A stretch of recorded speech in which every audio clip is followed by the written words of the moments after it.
Cut ചെയ്തേക്കുന്നുണ്ടോ, ഈ point ചെയ്തേക്കുന്ന ഒരേ സ്ഥലത്തേക്ക് പോയിന്റ് ചെയ്തേക്കണം. അതായത് ഗ്രാസ് 2 വശത്തേക്ക് പോയിന്റ് ചെയ്തിരുന്നാൽ 2 ഫീലിംഗ് ആയിരിക്കും. ഓവർ ലെയറിംഗ് അറിയാൻ പറ്റത്തില്ല. അതായത് കോൺട്രാസ്റ്റ് കാണിക്കും. അപ്പോൾ ഒരേ വശത്തേക്ക് വിരിക്കുക.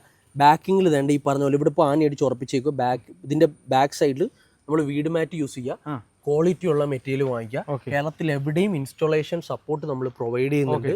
മെറ്റീരിയൽ നിങ്ങൾ വാങ്ങുവാണെങ്കിൽ എവിടെയാണെങ്കിലും ആളുകൾ എനിക്ക് ഓരോ ജില്ലയിലും മിനിമം ഒരു 30 സൈറ്റ് എങ്കിലും ഇതുപോലത്തെ വലിയ സൈറ്റ്സ് കാണിക്കാൻ എനിക്ക് പറ്റും.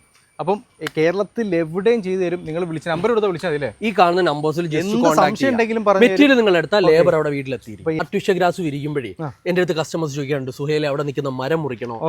ഇത് മെയിൻ ആയിട്ട് ചെയ്യുന്ന വെച്ചാൽ ഒന്ന് ലുക്ക്, 2 മെയിൻ്റെനൻസ് കുറവ്. കാര്യം മുറ്റം കള കയറിയും അല്ലാതെ മോശം എപ്പോഴും ഒരു പ്രീമിയം ലുക്ക് നിലനിർത്താൻ ഇത് ചെയ്യുന്നത്. 3 ഇതിന്റെ വേറൊരു മെയിൻ ഗുണം എന്ന് വെച്ചാൽ ഭൂമിയിലേക്ക് കൃത്യമായി വെള്ളം ഇറങ്ങും. ഇതിന്റെ സൈഡിൽ ഹോൾസ് ഉണ്ട്. നമ്മുടെ സർട്ടിഫൈഡ് മെറ്റീരിയൽ ആണ്.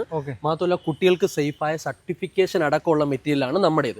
അപ്പൊ അതിലേക്ക് വരുന്നതിന് മുമ്പ് അതിൻ്റെ അടുത്ത് ചോദിക്കാറുണ്ട്, നിലവിലെ മരം മുറിക്കണോ, ഇത് മുറിക്കണോ? താണ്ട് ഇത്രയേ ഉള്ളൂ സംഗതി.